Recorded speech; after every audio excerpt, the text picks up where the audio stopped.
Ayan guys, naumpisahan ko na po na linisin po yung harapan na ano ko na po na pag rearrange ko na po yung mga halaman ko sa harapan. So kailangan ko na lang po na marami po akong pinagre-ripat na mga halaman ko para po mainitan po sila at madiligan ng husto. So, kahit yung greenhouse ko, nilipat ko na rin sa harapan, no? Kasi may tabihan siya sa may pinto. So, ito naman po, lilinisin ko yan. Ito po kasi yung working area ko. Ayan, may mga halaman, di ba? So, ito po, aayusin ko din yan. Aayusin ko to po yung aking mga pots. Tingnan nyo naman, kung saan-saan na lang. Kasi, busy po ako sa kakaripat ng aking mga halaman para maganda tingnan yung harapan ng bahay namin. Kaya ayan guys, tingnan nyo, 'di ba? So nilipat ko na rin yung aking mga patos ko. Tingnan nyo naman kasi pumangit po siya eh. Parang nabigla nung nilagay ko sa initan. Nabigla po yung patos ko. So yan, nilagay ko siya. Gusto ko talaga itong klaseng pots. Gustong-gusto ko siya kasi maganda siya sa sa may bintana, oh. Pati yung lizards, oh. Ayan. Na rin, oh.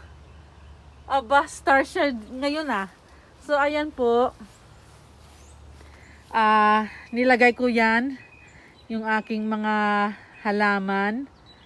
Nilagay ko yung greenhouse para makita ako kung pag may ginagawa ako, may nakikita ako dito sa loob. So ito po yung harapan ko na at yung mga halaman ko nandito. So ang dami nga guys, ang dami kong mga ginagawa. Kaya barely ako minsan dahil walang katapusan ang pag-aayos ng bahay, ang paghahalaman, tapos pag-aasikaso ko pa sa aking mga hayop. Kaya ayan guys, at least I'm doing my best, di ba? So, ayan guys.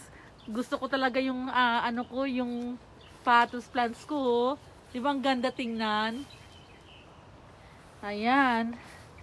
So, flex ko lang po sa inyo kung anong ginagawa ko. My daily activities. Wala nang time mag-exercise, walang time na paganda, kundi pinapaganda na po yung bahay, ang mga halaman. Kasi ko na sila na-ignore, lalo pa pag winter time, 'di ba? Ang hirap i-maintain. So ayan na po sila. Kaya ito din yung ang palmera plants ko. Pinagputol ko na yung mga dried leaves. At ayan na, tumutubo na siya pabalik ko. Gaganda na 'yan. So I hope you guys like this video. Please comment and share. At if you have any suggestion, let me know. Comment below para magaya ko rin yung mga suggestion nyo. Magawa ko rin. So, thank you uli sa support everyone. Ayan guys. Si Tiny Tots ko. Hey Tiny. Hey Tiny. Say hello. Say hello, Maba. Hello.